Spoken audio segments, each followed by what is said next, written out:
Okay, so we're going to go over 6.1, propositional logic. This is translating. Hopefully you read over the chapter, and this is the handout that I provided in the lecture notes. And we're just going to go over this. If you've already read through it, great. I'm just going to point some things out to you.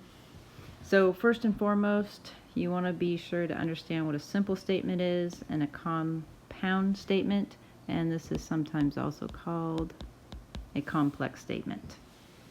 Okay, so a simple statement is the smallest portion of a sentence that can be true or false. So here I provided you with 3 examples of simple statements. A cat meows. It's true or false whether a cat's going to meow or not. There's nothing else to that sentence. So you're just going to have one capital letter.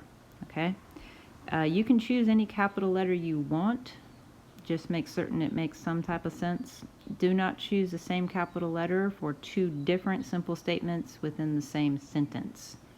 So if it says cat meows and cat claws, this one, it's either true or false that a cat meows, and this one, it's either true or false that a cat claws.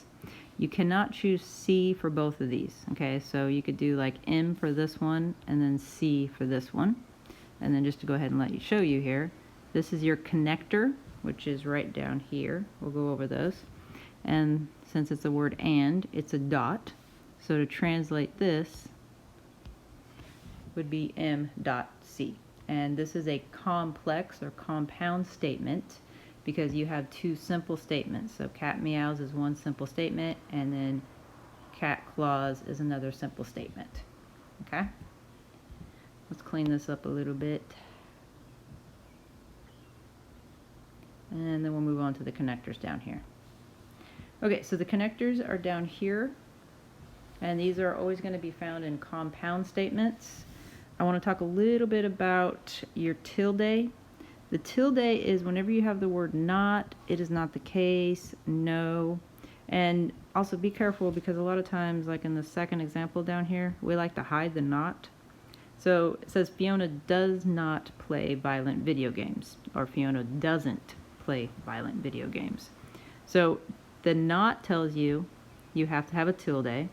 The F simply stands for Fiona does play violent video games.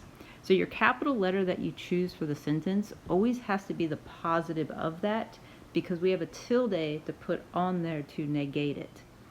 So again, the F here means Fiona does play violent video games. The tilde here tells you that Fiona does not play violent video games. So that's why the first one here is just translated as F, and then the second one is tilde F. Also be aware that the tilde only acts on what is directly in front of it. Okay, so this tilde is only acting on F. So if we had something like F dot D, this tilde only acts, this tilde only acts on that F. Okay, oops, gotta change my color. Okay, also you can make it so that you can act on both of them at the same time. So you have a negation here, and then you know that this negation is acting on this one and this one. And these are both simple statements, and they're bringing those 2 together. And we'll go over this a little bit more, but you just need to know that a tilde is not necessarily a connector. So you would never make a sentence like that, because that makes no sense. If you're going to have 2 simple statements, which F and D is what that represents, you have to have some type of connector. This one's no good, this one is okay. Okay? Alright, let's clean this up a little bit. And I know I'm still getting used to everything with the iPad. I apologize. I will get better at this. By the time we get to chapter 8, I should be a master. Okay, so you have a dot. Let's go back up here. So you have a tilde. We talked about that. We'll talk about the dot. The wedge is your disjunction. Your horseshoe is your implication. And your triple bar is your biconditional or equivalence. And I got examples down here that we're going to go over. Okay, so whenever you see the word and, like in this first sentence right here, Fiona likes to play Grand Theft Auto and Irma likes Wii Sports. So you have a complex or compound statement here. You have the F, and F's going to mean Fiona likes to play Grand Theft Auto. You have a dot, that's the connector for and then you have Irma likes Wii Sports. So that's just going to be another simple statement. So you have your I. Okay, let's go down here. This one, Fiona likes to play Grand Theft Auto. Okay, so we got our F. We're good. Then we have our and. That's our connector. That's a dot. And Irma doesn't like to play Wii Sports. So now we're going to put a tilde in front of it. And this last one here is not both Bob and Eric like to play Wii Sports. Okay, so we know we're going to have a B. We're going to, where our connector is going to be the dot, and we're going to have our E here. Okay, but now we know we're going to have parentheses around it because it says not both. So we have to bring them together with the parentheses, and then since it says not, we're going to have to put a tilde out in front. Okay, so that's the connector dot. So wedge connector. First one here is your basic one. Either Ernie is a Muppet or Bert is a Muppet. Okay, so either is telling you it's either this one or that one. So there's no connector really for the word either. You want to put the connector where the word or is. So you're going to have E or B. And let's move down here. So Ernie is not a Muppet or Bert is a Muppet. Okay, so we're going to have a tilde for the E, because that's the one that has the word isn't.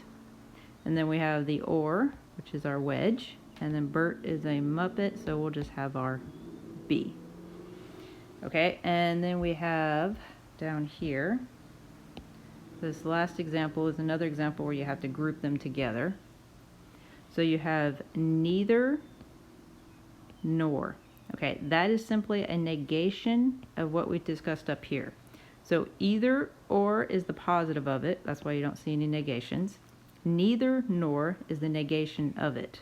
Okay, so that's whenever you see this, you always know you're going to have a tilde and you're going to have parentheses. And then honestly, just fill in what's in there. Okay. One thing with the wedge is you have inclusive and you have exclusive. So what this means is when we say like either Ernie is at the store or Ernie is at the park, we don't actually mean that Ernie is at the store and the park at the same time. We mean either this one or that one. However, in logic, if Ernie is at the store and Ernie is at the park, obviously not at the same time, that would be complicated. But if he does go to both of these things in one day, it is still made true, the statement itself. So there are certain things that we actually have to say we don't actually mean both of them. So that's what I've got here for you. So this is Ernie's at the store or Ernie's at the park, but it is not the case that Ernie is at the park and the store at the same time. Okay? And normally I make this pretty obvious, especially on exams. You can't have two people win the presidential election. One of them has to win. So when you say either A candidate or B candidate will win the presidential election, you don't actually mean that both of them can win. So in that case, you would have to then add this on towards the end to make certain you realize that you're saying but not both of them. Okay? Okay, horseshoe. The tricky thing about the horseshoe is you need to find your antecedent and your consequent. Okay, so it's always antecedent first and then your consequent. So what this means is if the antecedent happens, then the consequent must happen. That's what a conditional statement is all about. So what I've done here is I've essentially outlined, these are the ones you read straight across. So if A, then B, your A and B go in that order. These are the tricky ones. These are the ones that you want to have out when you take your exam, trust me. These are the ones where you have to switch it. So whenever you see the if in between it, that means if this happens, then that will happen. Given that, provided that, on the condition that, is a necessary condition for. These are all times that when you see these examples, you know you have to switch it, because they're not giving it to you in antecedent consequent, they're giving it to you consequent antecedent. Triple bar, it is a combination of two conditional statements put together. I'm going to be honest with you, very rarely do you see this used, and when you do, it's right here. If and only if, and you have to have both of those, if and only if, because both those ifs is what gives you those two conditional statements. Sufficient and necessary, again, you have to have both of those. Because if you look up here, if it just says sufficient, it's just a horseshoe. And again, if it just says necessary, it's just a horseshoe. And also, oops, I just colored over it. If it just says only if, like right here, it's a horseshoe. If it's if and only if, it's a triple bar. So just be aware of that. Honestly, this little handout that I gave you, I would print this out or have it up on the screen when you do the translations, because you need to know this stuff. Okay, over here we have our neither and our either and our both and not both. These are things that students have trouble with, so I just stuck them on a handout for you. It should be pretty straightforward. Okay, so whenever you have the word not after what you're talking about, put the negation on both of them. And it's for the dot and it's for the wedge as well. See, it has a not here, so you have to put them on both of them. When the not comes first, put the negation on the outside and put parentheses around it. Same thing, neither nor, we already talked about this. That's the negation of either or. So put the tilde on the outside and put them in parentheses. 100% of the time, guaranteed. Okay, so now we need to know about putting parentheses in. Parentheses work the same way they do in math. They group things together. They let you know what two items go together. So whenever you have more than two simple statements, you have to have parentheses. And of course, once you're done with parentheses and you go outside, then you're going to be using a bracket, and then you're going to be using braces. It's not that complicated. It's just a different version of parentheses. They just changed the way it looks. Okay? So I want to start by looking at these first two up here. So if you'll notice, they say exactly the same thing, these two sentences up here. The only difference is the comma is there and the comma is there. Okay, so let's just work these out. So Bob passes calculus. Okay, we got a B. We got a dot because of the word and. Got Mary finite. Okay, we got Mary. We got a wedge because of the word or. And we got Edith passes trigonometry. Okay, so we know that's going to be the structure for those first two. Now the difference is this first one, the comma's over here. So that tells me I need to group these two together. Bob passes calculus and Mary passes finite math, comma, or Edith passes trigonometry. Okay, that makes sense. You got to group those two together. Now for this second sentence over here, the comma's in a different section. So it says Bob passes calculus, comma, and Mary passes finite math or Edith. So we automatically know now we have to group these two together. Okay? It's key, you have to look where your comma is. Another thing you want to look for, let me clean this up just a little bit, is the words that they're using. Okay? It's really important that you actually just go through and read what is being said. So this third one, either Bob passes calculus and Mary passes finite math, or Greta passes both. Well, either here and or here, they go together. So either all of this happens in here, or that happens. Okay? And then of course, if they switch it for you, so now they have the either here and they have the or here, well, either this happens or all of that happens. And these are just indicators, and they're telling you where you need to put your parentheses.